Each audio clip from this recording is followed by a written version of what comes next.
Hello, आज आहे माझ्या घरी हळदी-कुंकू आणि हळदी-कुंकाचीच तयारी चालली आहे. बरं हे मी वाण वगैरे जे आहे ते सगळं मी बाहेर आणून ठेवते म्हणजेच गडबड नाही होणार ऐनवेळी. आणि वाणामध्ये काय देणार आहे हे मी तुम्हाला दाखवते. कारण छान म्हणजे मला आवडलं ते स्पेशली. तुम्हाला हे वाण कसं वाटतंय सांगा. एक छोटासा ट्रे आहे आणि 2 डबे आहेत. बरं याच्यामध्ये ड्रायफ्रुट्स वगैरे आपण ठेवू शकतो. आणि बस आता हे सगळं मी तुम्हाला दाखवल्यानंतर व्यवस्थित पॅक करून ठेवते. सोबत मी असंच टिकल्या आणि शृंगाराचं थोडंसं सामान आणलं आहे. आणि त्याच्यानंतर मी इकडे पण ही प्लेट तयार करून ठेवली आहे. म्हणजेच माझी घाई नाही होणार एकदम म्हणून. आणि प्लेटमध्ये काय आहे मी तुम्हाला जवळून दाखवते. हळदी-कुंकू ठेवलं आहे, त्याच्यानंतर तिळगूळ आहे आणि इकडे मी अत्तर काढून ठेवलं आहे. किचनमधली म्हणजे तयारी दाखवते. आज हळदी-कुंकू आहे तर मी नाश्त्यासाठी पावभाजी बनवली आहे आणि गुलाबजाम आहेत ते मी तुम्हाला दाखवते. पण ऑलमोस्ट माझं सगळं झालेलं आहे कारण मी दुपारीच आवरून घेतलं.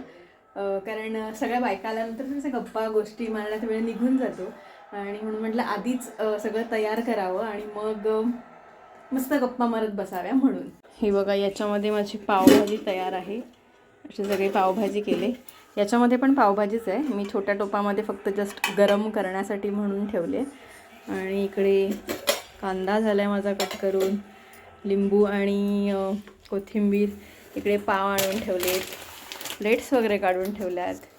त्याच्यानंतर इथे आहेत गुलाबजाम.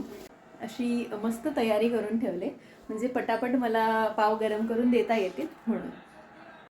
बरं माझं बाकीचं सगळी तयारी झाली. त्याआधी मी देवाला वाण देऊन घेते म्हणजेच देवाची पूजा करून घेते. आणि पहिलं वाण आहे म्हणजे हळदी कुंकू सुरू करायच्या आधी मी देवासाठी एक वाण बाजूला काढलं आहे ते देऊन घेते.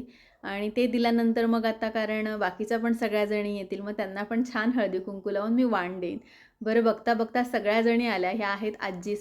आधी मी आजींपासून सुरुवात केली आणि आजींना छान हळदी कुंकू लावते, वाण देते आणि मग बाकीच्यांना पण लावते. बरं ह्या बिल्डिंगमध्ये ना मी खूप जणांना नाही बोलवत म्हणजे ज्यांच्यासोबत माझं बोलणं होतं किंवा ज्यांच्यासोबत छान कॉन्टॅक्ट्स आहेत त्या लोकांनाच बोलवते. कारण हळदी कुंकू ना इकडे नवीन आहे, इकडे तेवढी पद्धत नाही आहे. महाराष्ट्रीयन लोकच कमी आहेत त्याच्यामुळे हळदी कुंकू इथे होत नाहीत. म्हणजे प्रत्येकाच्या जशा त्याच्या त्याच्या पद्धती असतात त्यानुसार सगळं होतं आहे. आणि छान वाटतं सगळ्याजणी एकत्र येतात, गप्पा गोष्टी होतात. अजून काय हवं असतं. मस्त एक टाईम निघून जातो आणि सारखं सारखं ना सगळ्यांना एकमेकांसोबत किंवा एकमेकांच्या घरी जाता येत नाही पण या कारणांमुळे जातो. माझं लक्ष मला वाटतं निकमांटी येणार नाही. आणि हे बघा हा असंच याच मुवमेंट असतात ज्या आपण सगळेजण एकत्र आल्यानंतर होतात. आणि असं झालं माझं हळदी कुंकू.